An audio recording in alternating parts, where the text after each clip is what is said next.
안녕하세요.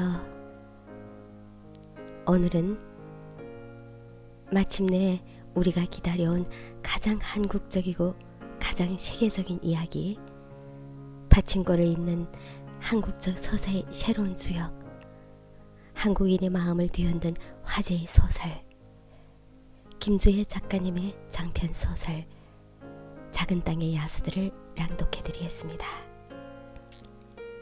김주혜 작가님의 장편 소설 작은 땅의 야수들은 1917년 겨울 평안도 깊은 산속 극한의 추위 속에서 굶주림과 싸우며 짐승을 쫓던 사냥꾼이 호랑이의 공격으로부터 일본인 장교를 구하게 되는데, 이 만남으로 그들의 삶은 운명처럼 연결되고 반세기에 걸친 이야기가 펼쳐집니다.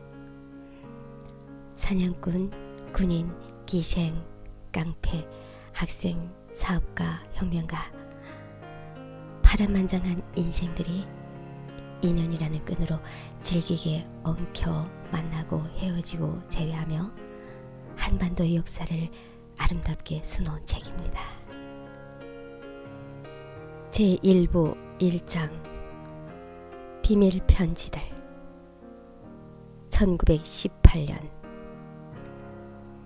반짝반짝 빛나는 얼음 위로 비치며 이제 막 피어나기 시작한 온기가 겨울과 봄 사이를 맴돌던 어느 날, 한 여자와 한 소녀가 부드러운 녹색 싹이 땅에 속눈썹인 양 올라오는 시골길을 40리가 넘도록 걷고 있었다. 동이 트기도 전에 시작된 여정은 평양 시내의 높다란 담이 있는 어느 저택 앞에 도착해서야 겨우 멈추었다. 여자는 한숨을 내쉬며 얼굴 양옆에 달라붙은 긴 머리를 눌러 정리했다.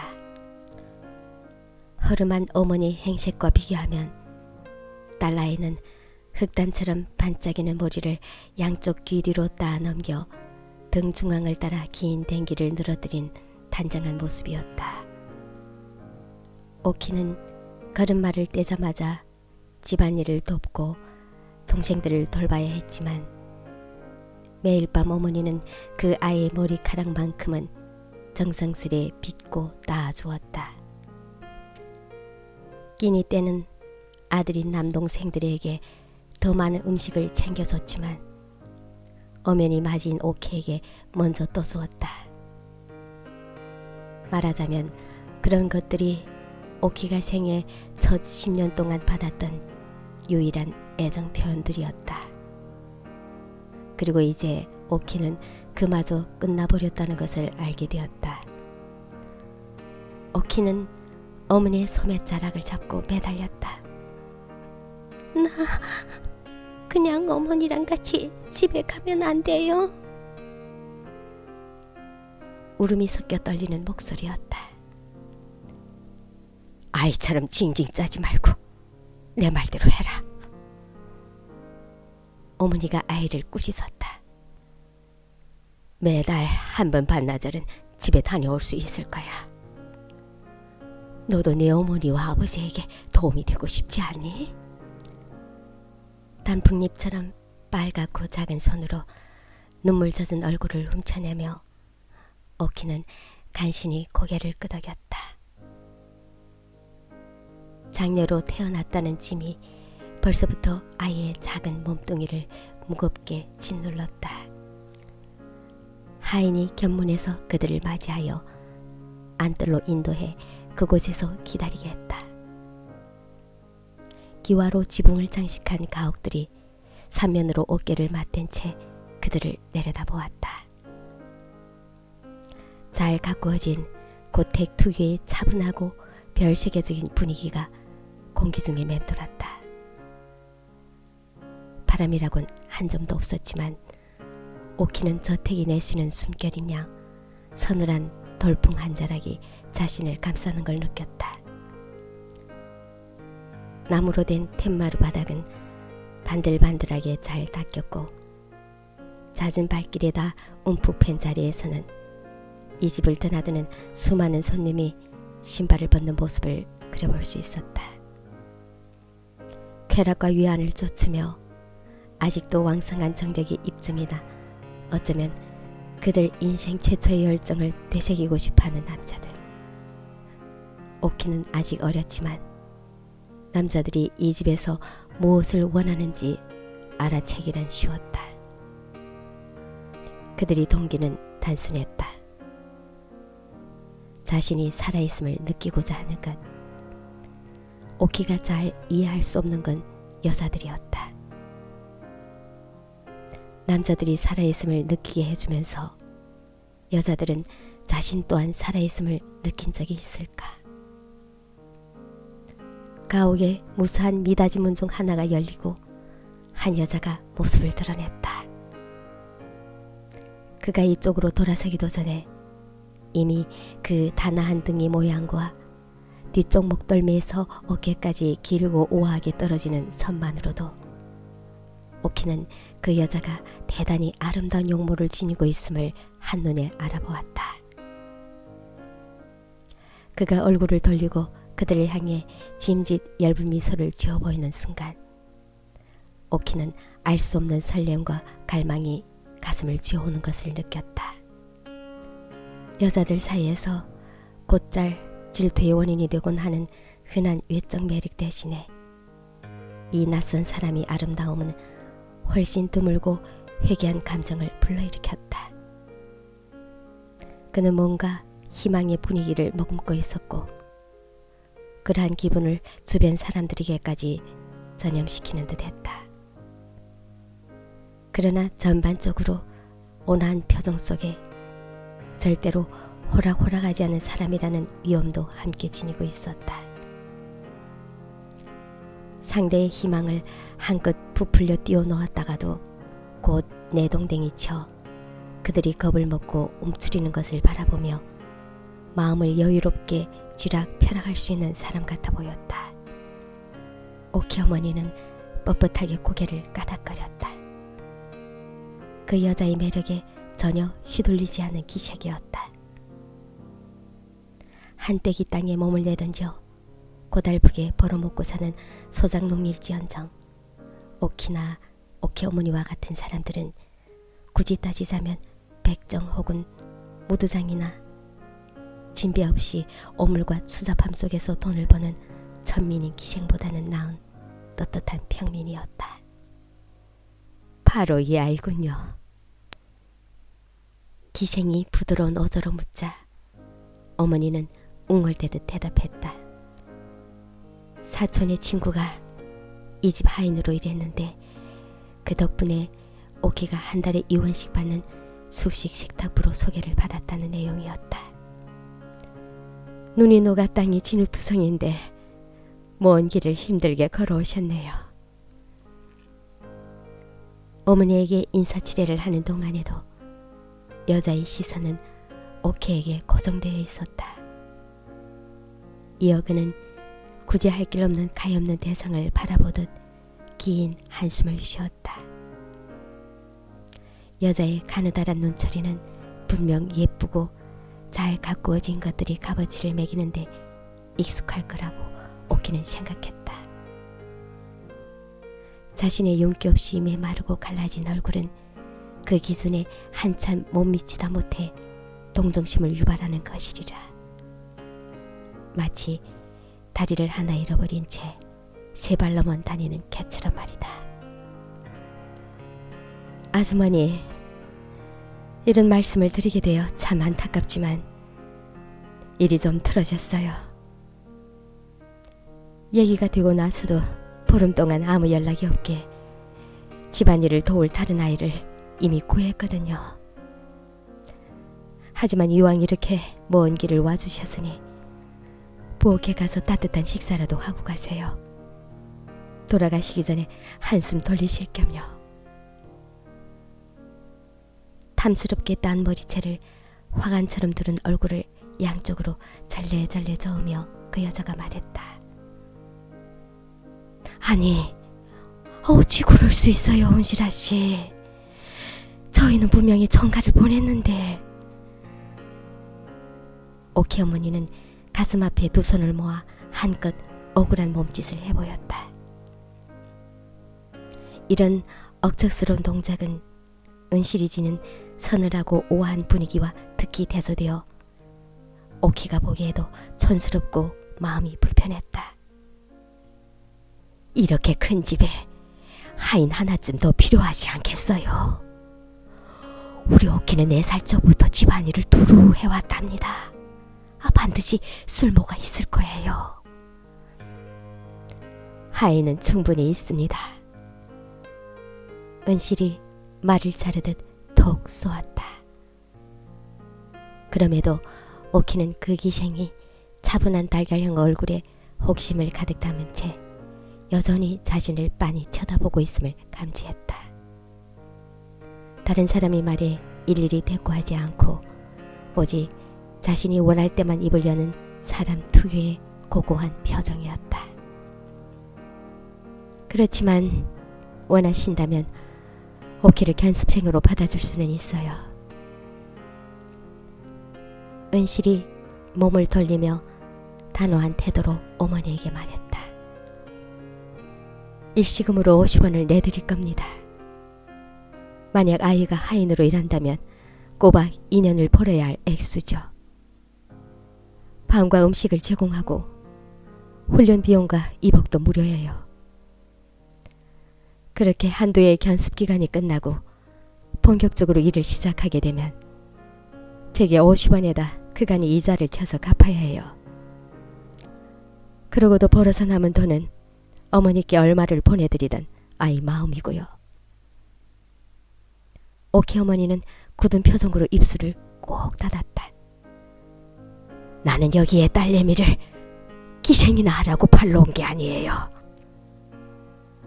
어머니는 기생이라는 단어에 힘을 줘 내뱉듯 말했다. 창부라는 말을 가까스로 억누르듯이 어떤 어머니가 그런 짓을 한답니까? 날 물어보고 그런 말을 하시나요? 좋으실 대로 하시죠. 은실은 냉정을 잃지 않고 담담히 대꾸하는 것 같았지만 오키는 은실이 입가 한 구석이 엷은 경멸의 미소로 살짝 이그러지는 것을 알아차렸다. 어쨌든 부엌에 가서 국밥 한 그릇이 들고 가세요. 은실이 돌아서며 말했다. 잠깐만요, 아씨. 오키는 제 목소리에 스스로 놀랐다. 어머니가 입을 다물라는 신호로 어깨를 탁탁 쳤지만 오키는 계속 말을 이어갔다. 저 여기 견습생으로 있을래요. 괜찮아요, 엄마. 저 이거 할게요. 조용히 해. 이게 뭔지 아무것도 모르면서. 어머니가 말했다. 만일 어머니와 오키 단둘이었다면 어머니는 다리를 벌려 생계를 꾸려나가는 여자들에 대해 아주 신랄한 욕을 바가지로 쏟아냈을 것이다. 그러나 은실이 앞에 버젓이 서 있는 당장은 그저 아직 깃털도 돋지 않은 어린 새에 접힌 날개처럼 비죽 튀어나온 오키의 깡마른 어깨 사이를 매섭게 후려칠 뿐이었다. 은실은 미처 말하지 못한 생각들을 듣기라도 하냐 미소를 지었다. 맞아. 이 일은 아무나 할 수 없는 일이지. 우리가 무슨 일을 하는지 너 아니? 오키는 얼굴을 붉히며 고개를 끄덕였다. 14살, 15살이 되어 결혼한 언니들을 둔 친구들이 신부의 첫날 밤에 어떤 일이 일어나는지 말해준 터였다. 어색하고 불쾌한 것 같으면서도 동시에 그 일에 대해 생각하면 허벅지 한쪽이 탄탄하게 조여드는 느낌이 들곤 했다. 어떻게 생각해봐도 한 남자에게서 돈을 받지 않고 그런 일을 하든 아니면 여러 남자에게서 돈을 받고 그런 일을 하든 육체적인 면에서만 보자면 그리 대단한 차이가 있는 것 같지가 않았다. 어쨌든 오키는 한두 해 안에 가장 높은 가격을 제시하는 사람에게 팔려가듯 결혼하게 될 것이었다. 아프고 모자란 아들과 짝지어줄 신부감을 끈질기게 찾고 있는 고향말 의원 같은 사람에게 말이다. 오키가 보기에도 그 아들이 가엾긴 했지만 새나 짐승이 발톱처럼 울퉁불퉁하고 볼품없는 손을 가진 그 얼빠진 소년과 결혼하지 않을 수만 있다면 어떤 길이든 더 나을 것 같았다. 만일 그와 혼인한다면 사실상 그의 아내가 아니라 그를 돌보는 누나가 되었다가 나중에는 그의 엄마 역할까지 해줘야 할 것이다. 50원은 이혼이 줄 수 있는 돈이 곱절보다도 많았고 꽤 많은 일을 해낼 종잣돈이 될 수 있었다. 영지 주인에게서 작은 땅 한 떼기를 살 수도 있고 젊은 수탈과 건강한 암탉들을 들여와 병아리를 키울 수도 있으리라.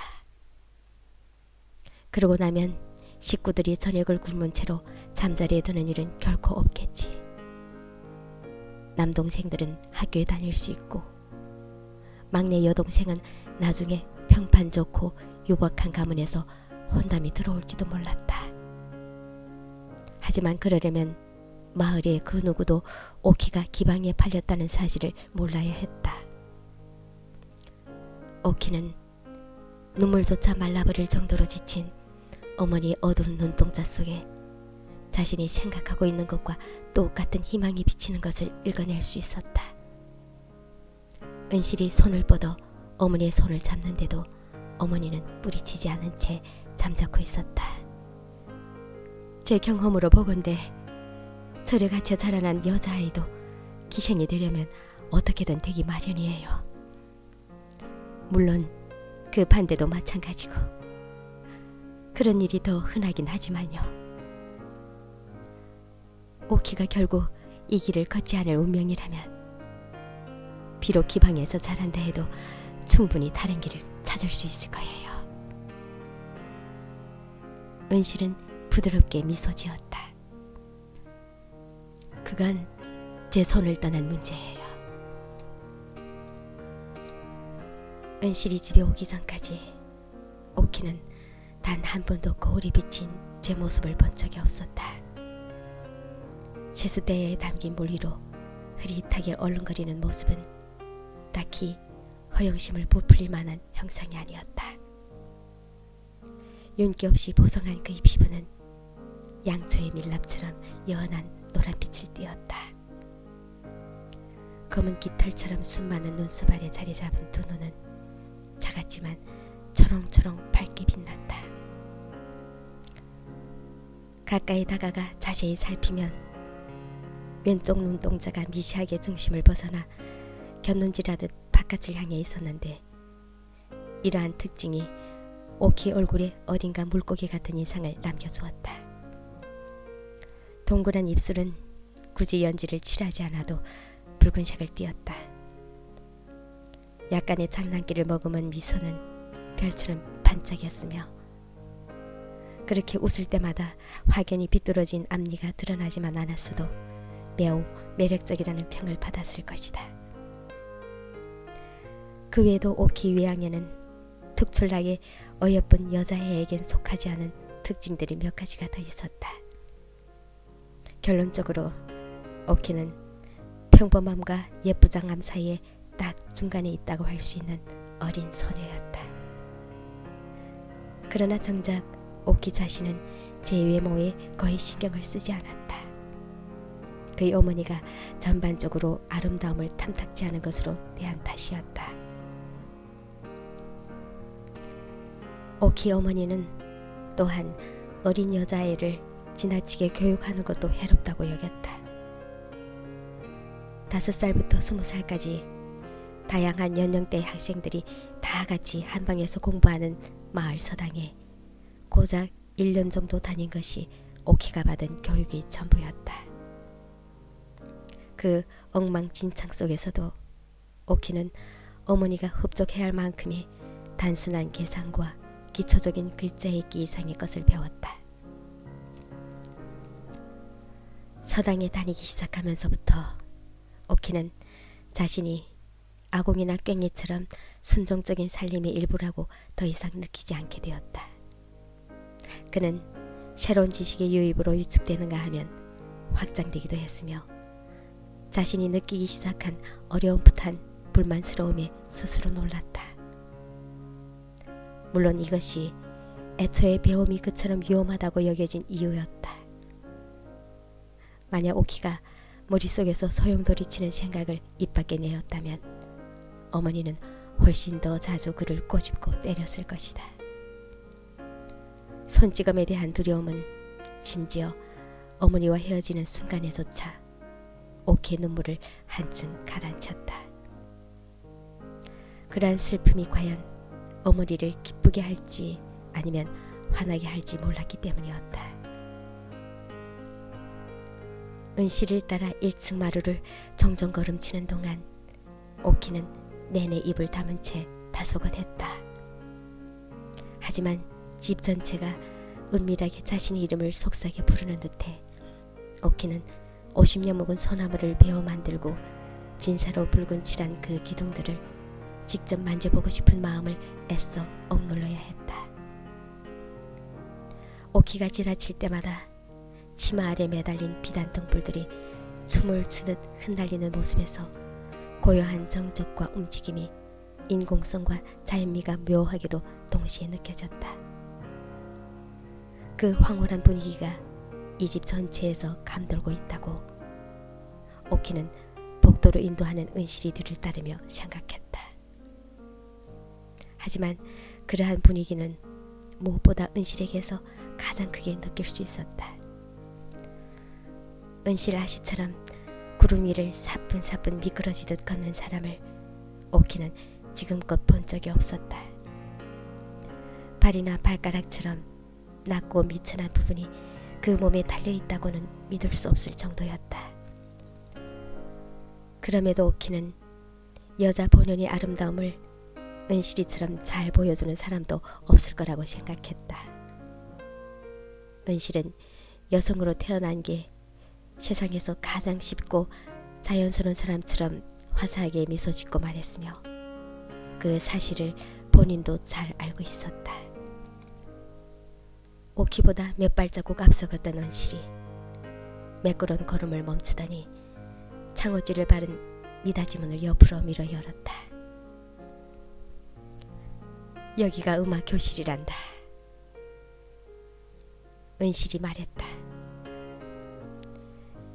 네 벽 모두 화려한 그림이 병풍으로 장식된 커다란 방이었다. 한편에서는 아주 어린 소녀들 12명이 나이 든 기생의 선창을 따라 한 줄씩 반복해서 노래를 부르며 전통 가요를 배우는 중이었고 그 맞은편에서는 12살쯤 되어 보이는 여자아이들이 가야금 연습에 몰두하고 있었다. 노래하는 아이들은 1학년 견습생이야.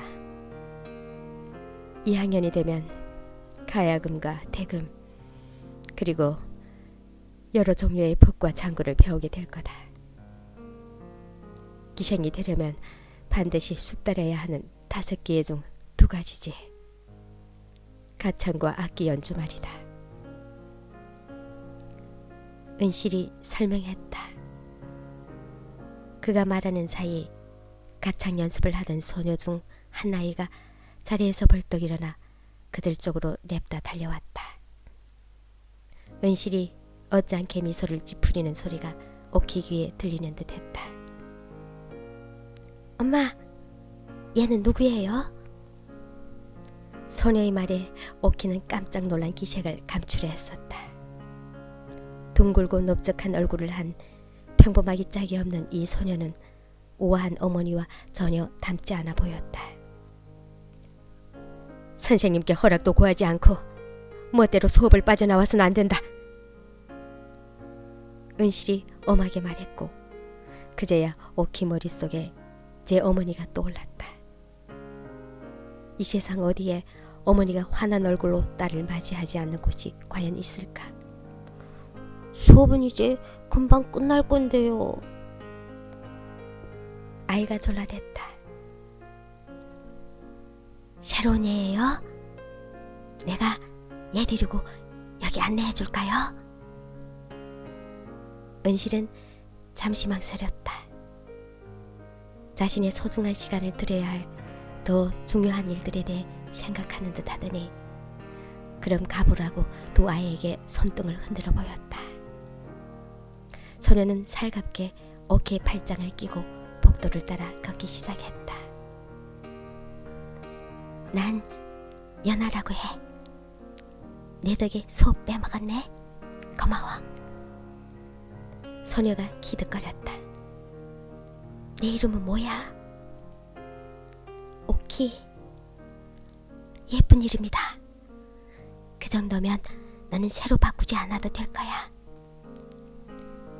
연아가 또 다른 장지문을 열며 말했다. 먼저 본 방보다 약간 작은 방이었고 학생들 무리가 한편에서는 수초화를 다른 편에서는 서예를 연습하고 있었다. 기생이 갖춰야 할 5기에 대해 엄마가 얘기해줬니? 이게 3번째랑 4번째야. 그림과 시가. 여기서 우리는 국어, 일본어, 산수도 배워. 한 달에 한 번씩 시험을 보는데 모든 과제를 바르게 이행하지 못하면 그 달에 배운 내용을 되풀이해야 해. 일본어랑 산수도 배운다고? 오키는 당혹감을 느끼며 물었다. 그럼 특히 그 2가지가 중요해. 연아가 근엄하게 고개를 끄덕였다. 나는 2학년 진급 시험에서 낙제해서 한동안은 복습해야 돼. 그러니 나랑 같이 수업 들을 수 있겠다.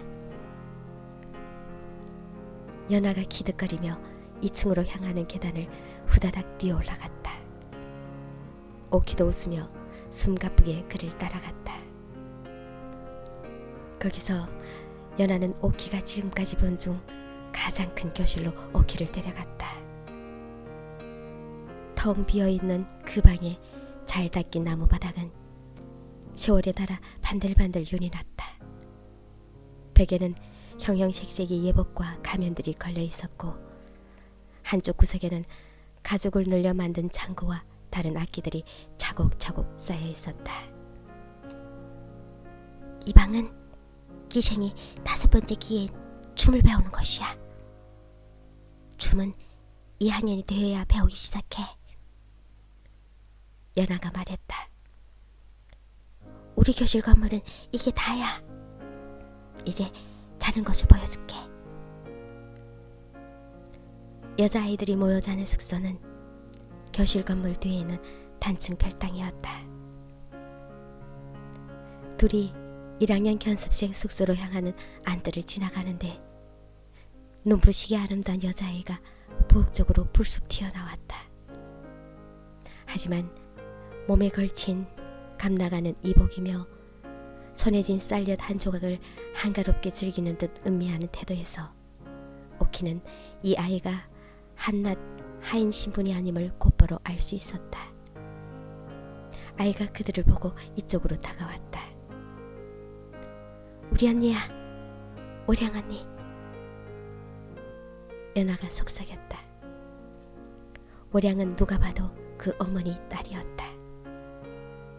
강물에 비친 달이 그 원형을 그대로 반영하듯이 은실을 쏙 빼닮은 모습이었다. 새로운 애가 너구나. 오량이 표범꼬리처럼 굵고 탐스럽게 따은 댕기머리 끝자락을 매만지며 말했다. 오량이 예쁜 얼굴이 그야말로 환한 빛을 발하는 듯해서 오키는 그 밝은 형태에 한 조각씩만 간신히 힐끔거릴 수밖에 없었다. 저기 코가 있고 그 아래 입이 있고. 난 오키야. 오키가 수줍게 웃으며 답하자 오량의 울음소리가 빗살처럼 쏟아져 내렸다. 넌 네가 그렇게 삐뚤어지지만 않았어도 꽤 예쁜 얼굴이었을 텐데. 이 난골이 꼭 반쯤 쓰러진 비석 같다. 언니가 짓궂게 놀려댔다. 그러는 언니는 머리가 비석 같잖아. 연아가 단칼에 받아쳤다. 하지만 덜컥 솟구친 분노로 붉어진 안색도 오량의 아름다운 얼굴에 일말이 흠집도 내지 못했다. 오히려 사춘기를 맞아 예민한 성정을 내비치는 황후의 모습으로 바꿔놓을 뿐이었다. 외모는 엄마를 똑 닮았어도 어린 오량은 감정의 표현이 더 활기차고 가혹했다. 자신보다 불우한 이들을 자로잰 듯한 깍듯함으로 대하는 은실의 친절한 면모는 그 아이에게서 찾아볼 수 없었다. 넌 망난이야. 그러니까 아무도 널 예뻐해주지 않지. 엄마까지도 말이야. 오량이 말했다. 동생은 그저 언니가 경멸 가득 찬 눈길을 자신에게서 완전히 돌리기 전까지 맞서 쏘아보기만 했다. 그날 밤 오키는 이부자리에 누운 채 잠을 이루지 못했다. 이 학교를 졸업하고 기생이 되는 건 둘째치고 다만 한 달이라도 버틸 수 있을까? 시험에 통과하지 못하면 아마 은실은 결국 그를 하인으로 부리게 될 터였다. 심지어 지금도 이 집이 위계 질서 속에서 이미 오키는 하인의 위치와 그리 멀지 않았으며 그런 점에서 오량을 적으로 돌리는 것은 별로 상스럽지 못한 시작이었다. 보안이 나이 많은 선배 학생들과 기생들에게 전적으로 순종하는 것이 이곳이 가장 기본적인 규칙인 듯 했다. 그 밖에도 다른 수많은 암묵적 규칙들과 기대가 작용하고 있었으며 은실이 명실공히 이 모든 것을 관장하는 수장임을 오키는 느낄 수 있었다.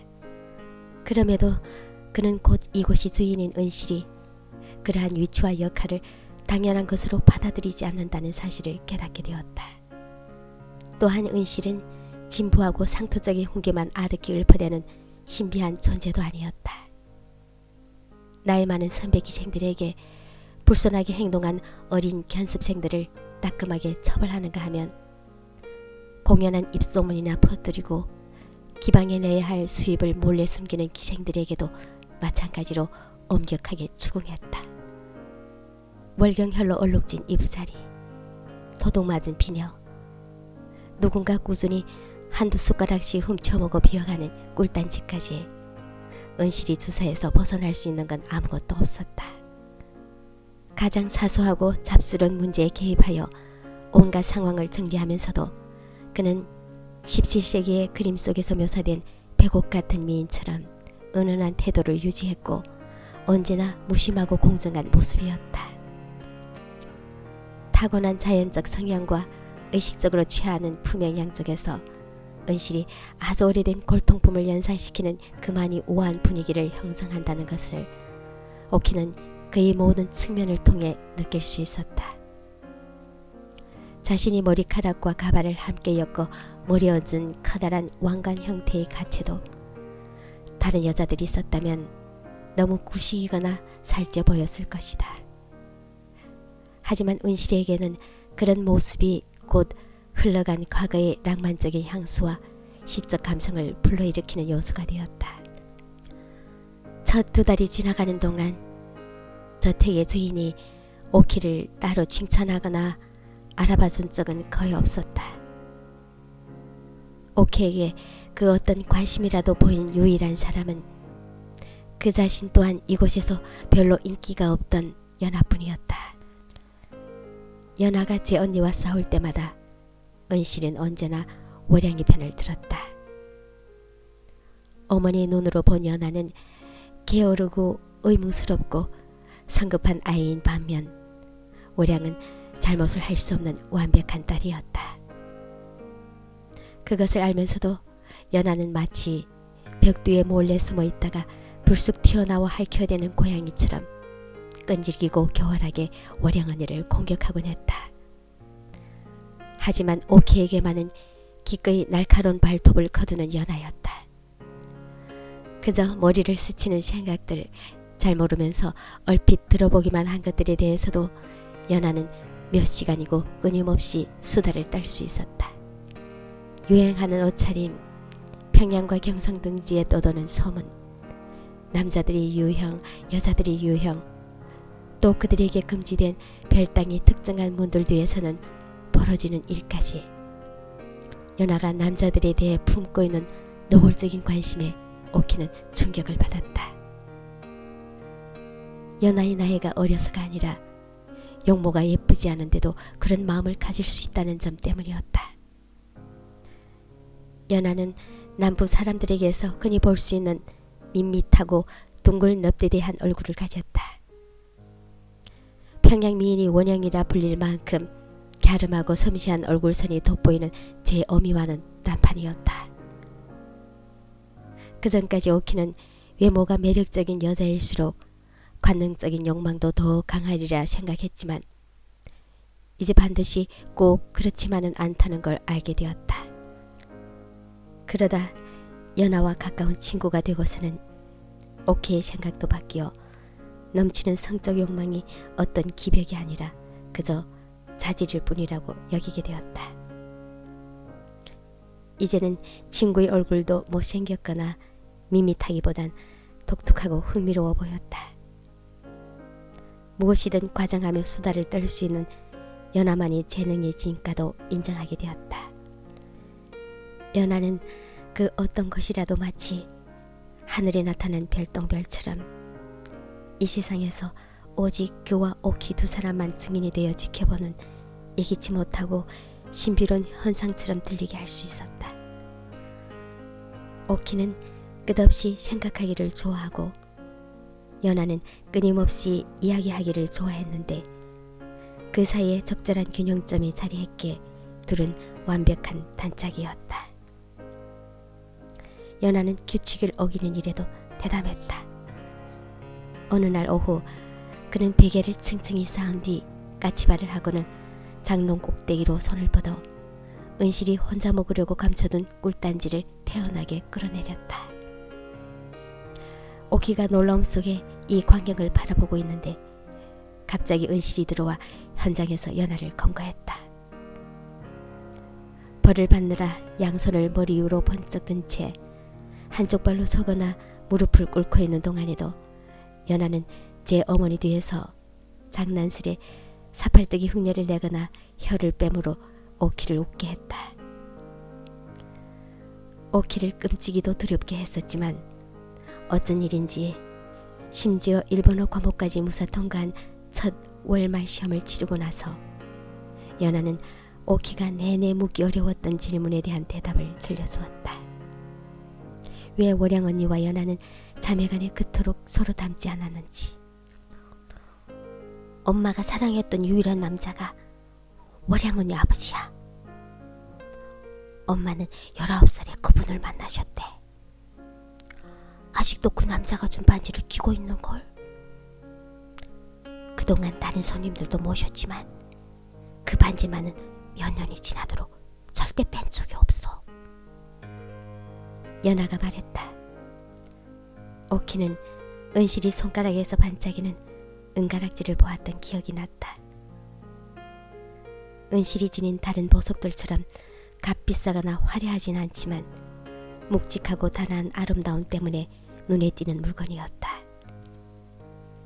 월양이 비극적인 사랑의 결실로 태어난 아이라면 연하는 어느 부주의한 손님 때문에 남겨진 사고에 불과했다. 은실이 작은 딸에게 무관심하고 냉담한 건 바로 그 때문이라고 오키는 속으로 생각했다. 연하는 은실의 일생에서 은실이 뜻을 거슬러 발생한 유일한 존재였다. 은실 같은 여자마저 행복하지 못한데 하물며 오키 자신이 그보다 더 나을 수 있을까? 25이 넘은 기생은 전성기가 지났다는 말을 들었고 30이 넘은 경우엔 노기로 통했다.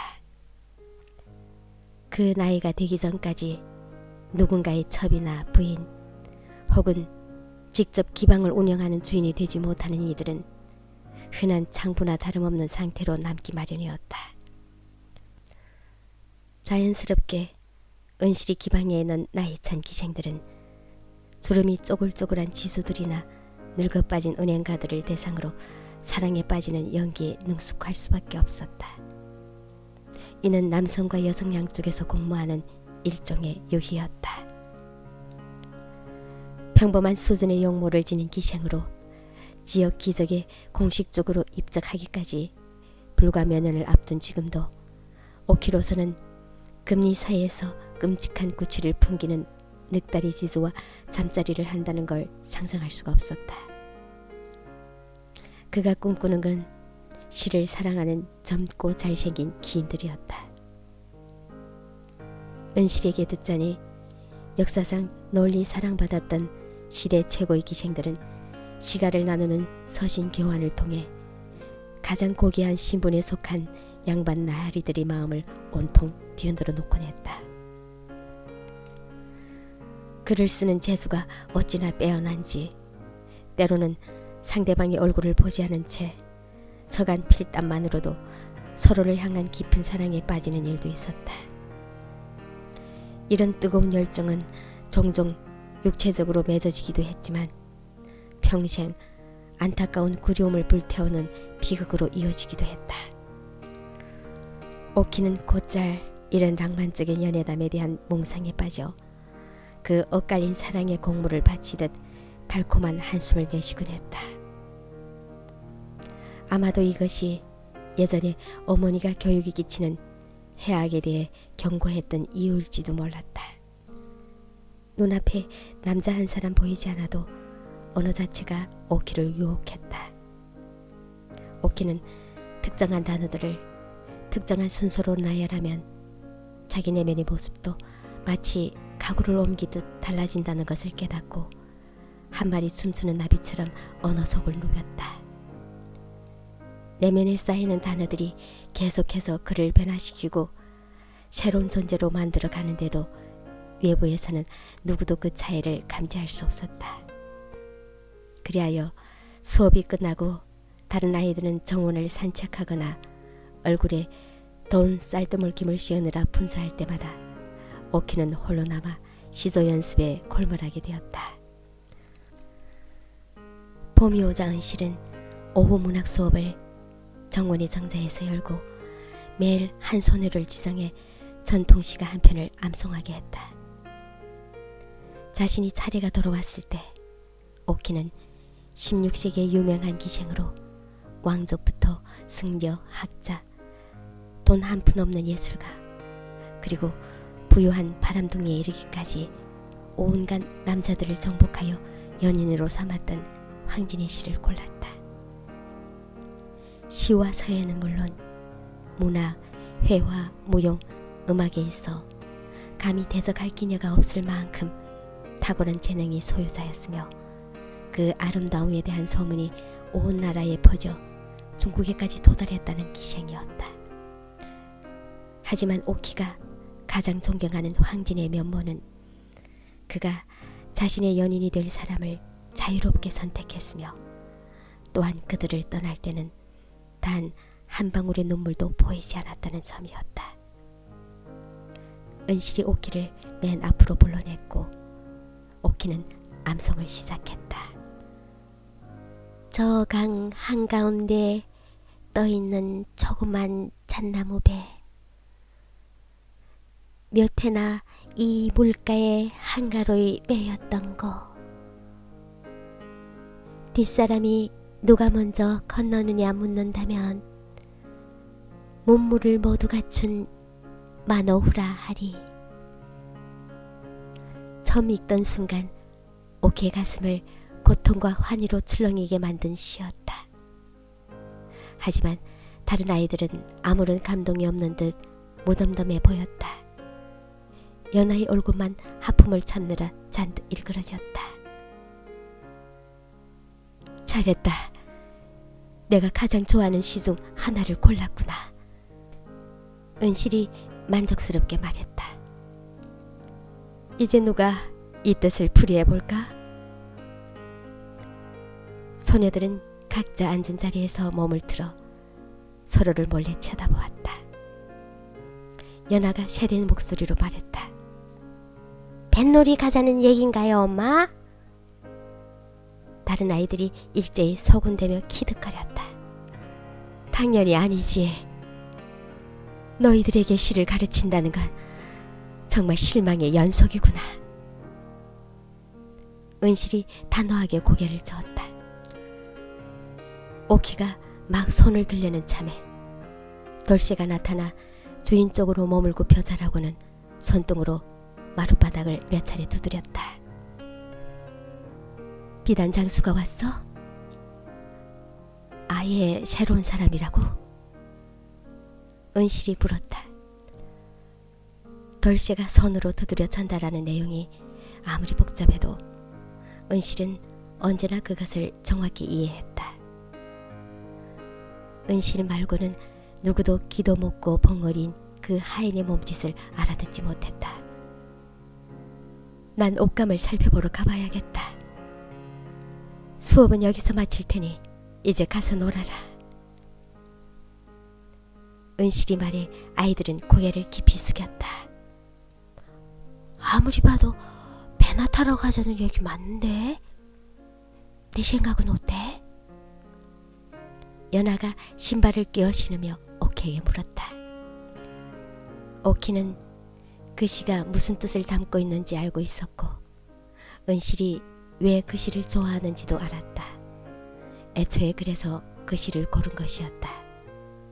첫사랑을 추억하는 한 여자의 심정에 대한 내용이야. 오키가 대답했다. 모든 기생과 견습생 중에서 은실이 가르치는 이 비밀의 언어를 이해하는 사람은 오직 자신뿐인 것 같았다. 그의 가장 친한 친구도 이해하지 못하는 것들에 대해 오키는 펼쳐진 책장을 향해 말을 걸었다. 언젠가 이런 이야기들을 다시 자신에게 들려줄 누군가를 찾을 수 있을지 그는 궁금했다. 은실은 침소로 들어가 비단보로 위에 앉아 상인을 기다렸다. 한쪽 손은 무의식적으로 손가락에 끼워진 반지를 돌리고 있었다. 작은 보석 구슬을 올로리 끼워 만든 발을 늘어뜨는 객자문 틈으로 아이들이 놀면서 고함치는 웃음소리가 새어들어왔다. 은실아 씨, 신내 천 행사입니다. 문 밖에서 비단 장수가 도착을 알렸다. 어서 들어오세요. 상인이 미닫이를 열고는 옷감과 장신구로 가득한 큰 보따리를 쥐고 들어왔다. 남자가 깊숙이 고개 숙여 절을 하자 은실은 그가 등에 짊어진 보찜을 의식하며 손짓을 해보였다. 짐도 무거운데 얼른 내려두고 편히 앉으세요. 하인에게 먹고 마실 거리를 좀 내오라고 일러두었습니다. 감사합니다, 아씨. 과분한 친절에 송구합니다요. 천씨가 등짐을 바닥에 부리고 은실이 미리 깔아둔 비단 방석 위에 다리를 포개어 앉을 때쯤 돌쇠가 맑은 전통주와 애호박전을 쟁반에 담아내왔다. 요즘처럼 어려운 시절에는 부유한 기생 정도가 되어야 차려낼 만한 것들이었다. 작고하신 백행상 어르신이 부고를 전해 듣고 정말 마음이 아팠어요. 은실이 말했다. 천행상께서도 그분이 객주 식구이시니 고인께서 제가 있기 전부터 이 집에 물건을 대오셨다는 걸 잘 알고 계시겠죠. 대답 대신 천씨는 묵묵히 고개를 끄덕였다. 천행상께서는 고인과 가까우셨나요? 아씨, 어르신은 신내의 가족이셨습니다. 외삼촌이셨죠. 그러면 그분이 담당하시던 구역 전체를 다 물려받으신 건가요? 은실이 갑자기 예리한 어조로 물었다. 천씨는 은실이 얼굴을 확인하듯 잠시 바라본 뒤 목소리를 낮춰 대답했다. 예, 아씨. 어르신께서 오래전에 진 아드님들을 잃으신 탓에 신내가 그분이 가장 가까운 혈육이자 후계자입니다. 서로 비밀이 없는 사이지요. 그러면 가져오신 물건을 좀 보여주세요. 은실이 말했다. 천씨는 들고 온 짐 위에 씌운 흰 보따리를 끌었다. 보찌마니 나무 상자에는 여름에 어울리는 형형 색상이 비단 여러 피 담겨 있었다.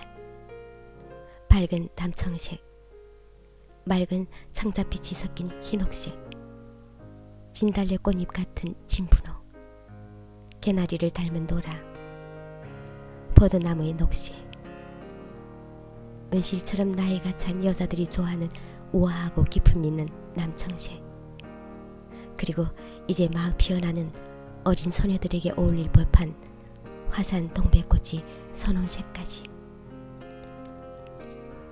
이어 천씨는 장신구들도 꺼냈다.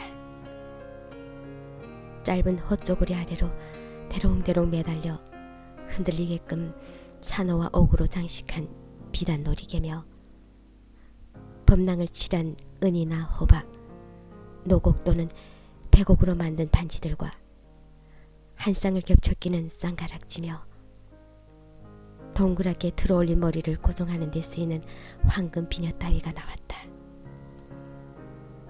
또 향기나는 영국산 분가루가 담긴 통, 일제 콜드크림, 입술과 뺨에 칠하는 연지, 머리카락을 부드럽고 윤기나게 가꿔주는 동백기름, 더하여 여자의 매력을 높여준다는 천연 사양이 든 비단 주머니도 보부상이 판매 품목에서 빠질 수 없는 것들이었다. 은실은 상당한 양의 비단과 화장품을 사들여 상인의 짐을 크게 덜어주었다. 물건을 모두 고른 뒤 그는 남자를 돌아보았다. 물건들이 다 좋네요. 혹시 제가 볼만한 다른 건 없고요. 그에게서 뭔가를 캐내려는 듯한 어조였다. 천씨와 백씨가 가까운 친족 관계이긴 했지만 두 남자의 외양에는 비슷한 구석이 거의 없었다. 은실은 백씨를 수년 동안 알고 지냈다. 겉으로 보이는 왜소한 체구와 비굴한 거동 뒤에 숨겨진 엄청난 체력을 무기삼아 백씨는 노구를 이끌며 매년 동해에서 평양으로 그리고 의주에 이르기까지 긴 여정을 감당해왔다.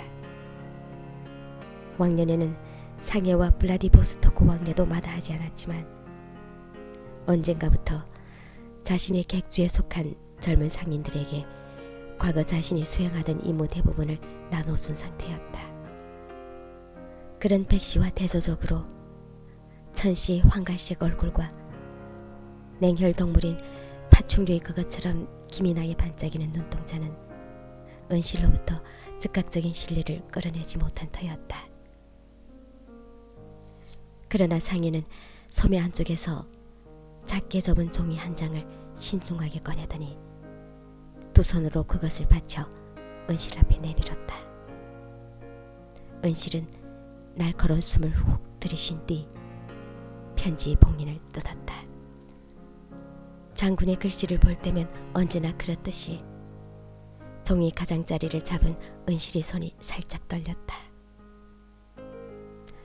그는 글자들을 눈으로 삼켜 마셔버리듯 허겁지겁 글을 읽어내려갔다. 편지에는 지난 여름 은실이 보낸 돈을 잘 받았다는 감사 인사와 함께 시베리아 언덕을 누비며 거둔 여러 전투의 승패에 관한 내용이 세세히 적혀 있었다. 적들과 비교하면 춥고 열악하기 그지없는 상황이었음에도 남자가 이끄는 병사들은 어느 전장에서든 기꺼이 자신들이 장군을 따르며 싸웠다. 그들 중 일부는 아내와 가족들을 블라디보스토크에 데려왔는데 그 행복한 재회를 바라보고 있노라니 그 남자 역시 은실과 월양의 얼굴이 무척 보고 싶고 그리웠다고 했다. 당신을 닮았다면 그 아이도 무척 아름답겠지. 하지만 혹시라도 내가 죽기 전에 우리 딸 아이를 다시 볼 수 없을까봐 두렵소. 은실은 조심스레 편지를 집어 탁자 위에 놓인 책 안쪽에 숨겼다. 잠시 뒤 홀로 남게 되면 다시 천천히 읽으며 애틋한 마음으로 한 글자 한 글자를 한껏 음미할 것이었다.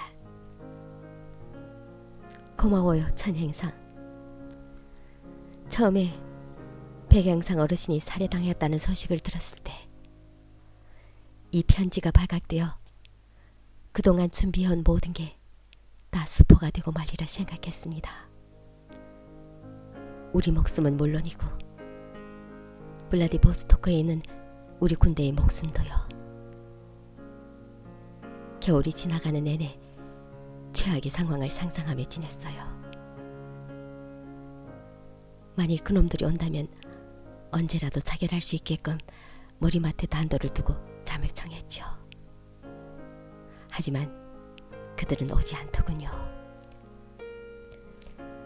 그 짐승 같은 놈들이 어르신을 해치고는 몸수색은 하지 않은 채 그저 내버려 두고 갔답니다.